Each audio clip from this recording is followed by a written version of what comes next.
Hi, this is Father Lou Scurti with Michael Russo, Father Michael Russo in Rome, Italy. Michael, how are you? Hello, Lou. How are you? Oh, great. Okay, we've interviewed you before, and you were in the United States then, and I'd like to find out what you've been doing in Rome, and what the course is that you were teaching, and maybe some of your experiences in Rome. So let's start anywhere. First of all, when did you arrive? Well, I wrote here about a month ago, and I'm almost ready to be leaving. Actually, it's 6 full weeks. I began in Bologna at an academic conference on media. Then from there, I went to Siena for 1 week of Italian study, and it happened to also be the week of the polio, the very famous. Oh, wonderful! Yeah. Siena. And I came here, and I've been here now for a full month teaching at Loyola of Chicago in the Montemagno section of Rome. Oh, beautiful. I mean, I envy you. I love Italy, and all your stops make me even more envious. Weather's been hot, but that's pretty typical of this time of year. And of course, our building is air conditioned, which is a nice feeling. But nonetheless, it's a full month of activity with students, and just keeping up with my schoolwork and writing and things of that sort. That's wonderful. Okay, let's start with your first stop. You were in Bologna first? Yeah, Bologna is a beautiful city in northern Italy, and one that is not often on the tourist list of destination places here in Italy. And one of the most amazing experiences I had there, beside being at the academic conference, which was very enjoyable and meeting a lot of people from all over the world, it also happened to be a time in Bologna when they were doing outdoor movies. And one night I happened to catch the wonderful film by Charlie Chaplin, Modern Times, outdoors in front of the cathedral, and with a live orchestra, a huge orchestra. Stop it! Which did the entire background music to that wonderful film. Oh, that's wonderful. And it's interesting. Culture just seeps out of the stones, I think. For sure. Everywhere you go. One thing that I noticed in Bologna, Siena, and here in Rome is that they seem to be making a much more concerted effort to celebrate Pope Francis's Year of Mercy. Each of the cathedrals are decked out in special doors with reminders of how mercy and tenderness are a centerpiece of who we are as Christians. For whatever reason, I don't see as much emphasis in the United States, but just an impression I had. Going from church to church. It seems to be pretty evident here in Europe. That's interesting. I guess in our churches, United States, it's indoors, all the banners or whatever they have about mercy. And there in Italy, I should say Europe too, because I was in France earlier this year, and it was the first Sunday of Lent, as a matter of fact, and the bishop had a special ceremony outdoors, and everybody in the town came, and everybody walked through the designated holy doors. So it's I think the Europeans have a much keener sense of it than we do. I think so, and can't put my finger on it, but it's certainly very important here in the various cathedrals and churches I've seen. Right. I know it happened recently, any fallback in Rome as to the murder of the priest in Normandy?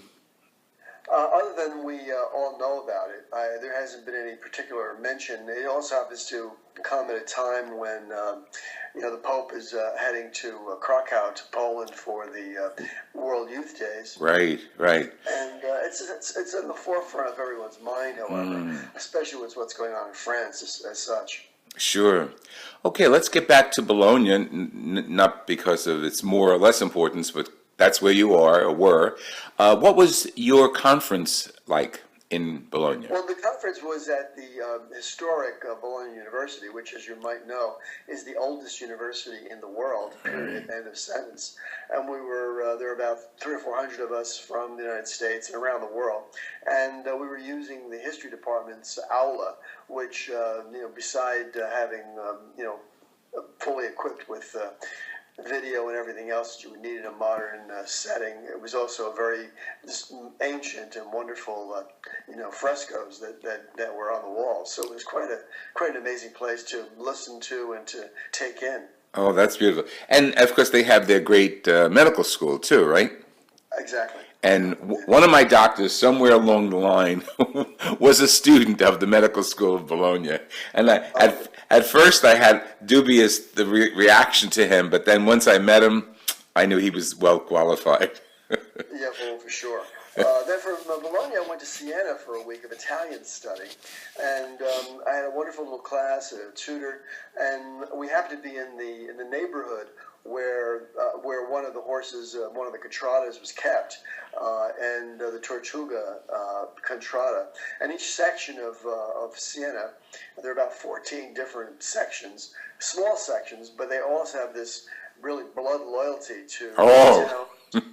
First to the contrada, then to the town, then to the country, and whatever else. But it was very clear that there was a lot of real strong feelings about who would win. As it turns out, the Lupa area, the Lupa section of Siena won, and they hadn't won in 26 years. Whoa! So I was at the square, and then I happened to catch a lot of it on television. And when the head of the president of the Lupa association realized that they had won, the man collapsed. It was really one of the stop.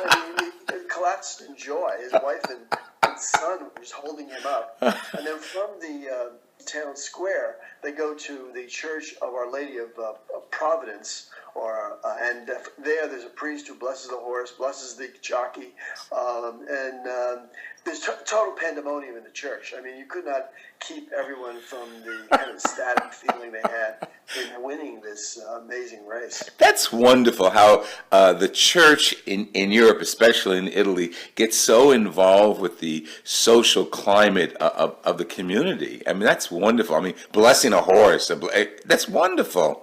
Yeah, well, it's amazing. You have each of these little contradas that are given, that have a horse, and there's all sorts of ways in which they get around this, in terms of electing who's going to be in first place or who's going to be in the first stall as they come out of the gate. Right. But it's a dangerous and really competitive piece there, and just watching the costumes and the whole pageantry, it makes the Kentucky Derby look like okay, but not quite the way they do it in Siena. Well, it's like espresso compared to tea, so exactly. or heavy bottle of Chianti versus bourbon. That's right. Okay, so you studied there for a while in Bologna, then you moved to the Palio. How long did you stay there? In Siena? Yes. 1 week. Okay. I stayed 1 week, and I was at the Dante Alighieri School, which is a language school, where a lot of Americans are, including young men from the North American College who are studying Italian for their first semester here in Rome. Oh, that's great. Which is coming up. So it's an Italian institute learning Italian, all different nationalities? Yeah. That's great. That's great. And in the morning you have class, which goes on for about 3 or 4 hours, and then you break for lunch, and then you come back for a 2-hour tutor. Some of the people are there for 6 and more weeks, simply trying to get as much Italian in before the school year starts. That's my goal. I want to go there for 6 weeks at least to pick up my Italian and then travel through Italy. You need a lot of effort. I mean, I'm still learning and still struggling with it, but I can get. My goal is not to teach in Italian. That would never happen. But certainly the goal is to be more conversant with with relatives and with people around the school. Now, I called you at one point when you were there, and you were having lunch in Avellino with relatives? Exactly right. You got it right. Wow. My family is all from Avellino. I was down there this weekend visiting my cousin Johnny and his wife Loredana. And it so happens that all 4 of my grandparents came from the province or the town of Avellino itself. And my cousin, Roberto D'Amore, had been the abbot of Montevergine, which is the major abbey in Avellino. Wow. And he's now deceased.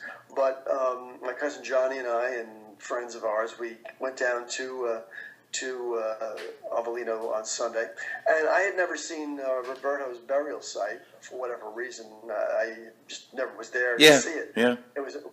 It's underneath the main church, and we had a great day. Kind of looking at the church and then having a sumptuous lunch at their Abbey restaurant. Give me the name of that abbey, because I want to make sure there's a picture of it on our. We've heard of Montevergine in Garfield. It's the same Montevergine. Oh. That is pretty popular in northern New Jersey. My cousin, Don Roberto, would come to the States in the 60s when we were in the seminary, 60s and 70s, right, to raise money for this church. And it's still a major, cathedral and basilica and monastery high on a hill in Avellino, overlooking the entire valley. Beautiful. Benedictine? Benedictine, yes. Nice. They wear a white habit. Yeah. Okay. The white Benedictine. Wow, what an experience! I mean, I know I contacted you because of what you were teaching, but this is so much more culturally in depth experience in there. The flavor, literally the flavor of Italy. Well, I mean, it's really central to the devotion of who they are. I mean, we have certain relatives and friends who come from, who originally are from that area, who have almost no sense of the depth of that culture, and how through migration in the early 20th century, mm-hmm. they are brought over to whether it's Patterson, Passaic, Bloomfield, or parts of northern New Jersey. You really need to kind of get into what brought them from Italy to the States, right, during that period. Right. I'm sure poverty had a lot to do with it, agriculture. Didn't they have a major earthquake in Avellino? Last century. 20th century. Yeah, well, so it was 20 years ago in Campobasso, and that did have its impact. You would hardly see it today. I mean, most of that stuff has been taken care of. I have yet to go to Loyola, which is outside of Rome. That's another major site where there was a major earthquake just maybe 8 years ago. Right. But southern Italy, in that area in Avellino, seems to be in pretty good shape. Okay. My relatives were from Pescara in Abruzzi, yes. And we drove through there.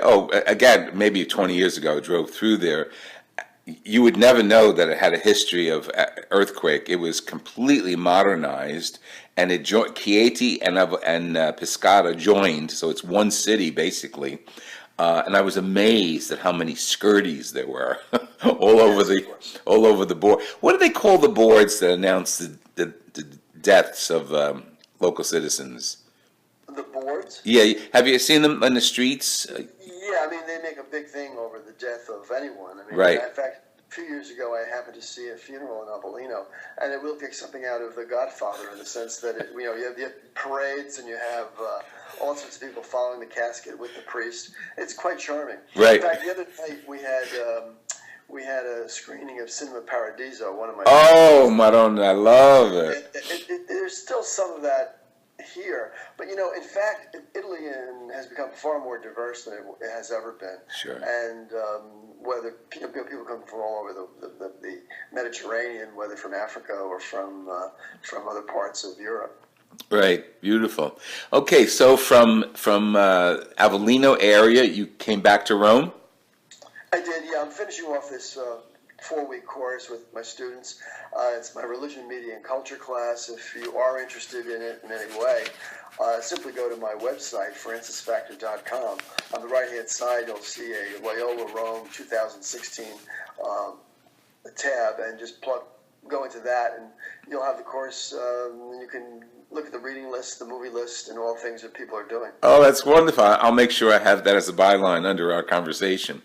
We're going to spend more time on the course there, in a few seconds, but I'd rather just finish up this little intro section from Rome informally. What is your most, what are you most impressed by going back to Rome? I know you've been there several times, but this trip. Well, I'm at a school, university, which has been here for 50 years. It's the Loyola University of Chicago's Felice campus. And I have to say this is unique in one sense. I'm with a community of Americans who live here, worship here, and go to school here. And meeting a whole new group of people has been great fun, from the President Michael Garanzini, who has just stepped down as president of the university, to now he's the interim or acting director of this center, as well as the deans and the students, and very engaging young people who are here, and it is a real community. Interestingly enough, because of the heightened security, they do have guards outside, and but I mean, I can't imagine anyone doing much damage here, because just to get in the place requires quite a feat of bells and whistles. That's great. Okay, the name of the institute again? It's the Loyola University of Chicago's Felice Center. And it's in the Monte Mario section of Rome, which overlooks Rome. And it's in a very suburban area. I mean, it would be much like, the more suburban parts of northern New Jersey. Right. More like Bergen County, or in the suburban parts of Passaic County. Okay. Well, okay, so that's a good intro. I'm going to come back in a few moments, and these will be aired at different weeks eventually when I get back to New Jersey. I'm here in Florida, you're there in Rome. And Michael Russo, thank you very much for interview number 1 from Italy. Any last words? Ciao. Ciao. Ciao. Okay. Ci vediamo ancora. Grazie. Okay, we'll be back. This has been Father Lou Scurti with Fr Mike Russo from Rome, Italy. We'll be back.